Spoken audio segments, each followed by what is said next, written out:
Selamat pagi Bapak Ibu Saudara yang dikasihi oleh Tuhan. Senang bisa menjumpai Bapak Ibu dalam renungan pagi. Tema renungan kita di pagi hari ini, gaya hidup orang percaya. 1 Petrus pasal yang keempat ayat 7 sampai 11. Bapak Ibu Saudara yang dikasihi oleh Tuhan, apakah yang menjadi ciri khas kita sebagai orang percaya atau orang Kristen? Banyak orang yang mengatakan bahwa ciri khas kita sebagai orang Kristen terlihat dari perbuatan kasih yang kita lakukan. Namun kasih apakah yang dimaksud? Sebab setiap orang, bahkan orang di luar Kristus, dapat menunjukkan kebaikan kepada orang lain. Mereka selalu membagikan apa yang mereka miliki kepada anak miskin, janda-janda maupun anak panti asuhan. Apa dasar perbuatan baik yang kita lakukan kepada orang lain? Melalui pembacaan kita ini akan memberkati kita. Selain kasih, apa gaya hidup orang Kristen yang sesungguhnya? Bapak Ibu Saudara yang dikasihi oleh Tuhan, ayat yang ke-7, hidup orang Kristen adalah hidup yang dihiasi dengan doa. Doa harus menjadi gaya hidup setiap orang percaya. Membiarkan diri kita tenang sehingga kita dapat berdoa kepada Tuhan. Ayat yang ke-8 dan ayat yang ke-10 di mana kita harus saling mengasihi dan melayani antara satu dengan yang lain. Allah telah lebih dahulu mengasihi dan melayani kita lewat pengorbanan anaknya di atas kayu salib.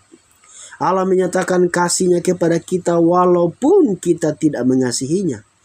Kasih seperti itulah yang harus kita tunjukkan kepada orang lain.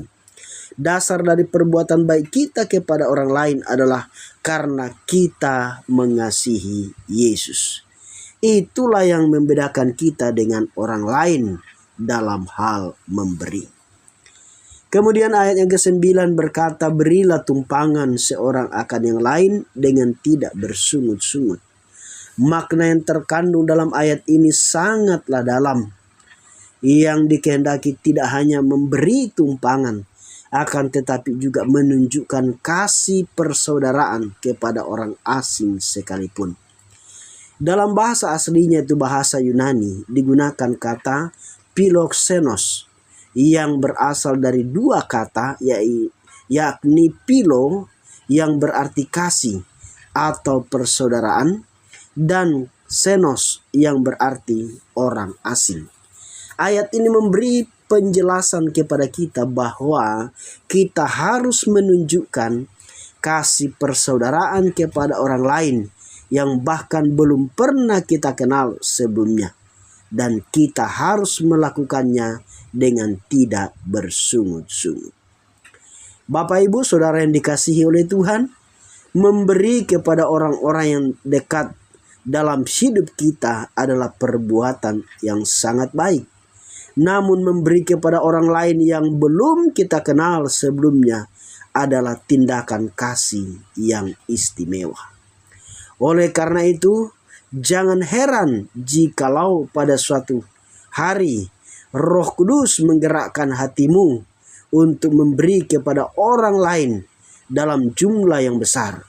Yang kita harus lakukan adalah taat dan melakukannya dengan tidak bersungut-sungut. Bapak Ibu Saudara yang dikasihi dalam Tuhan, jangan pernah berteori tentang kasih.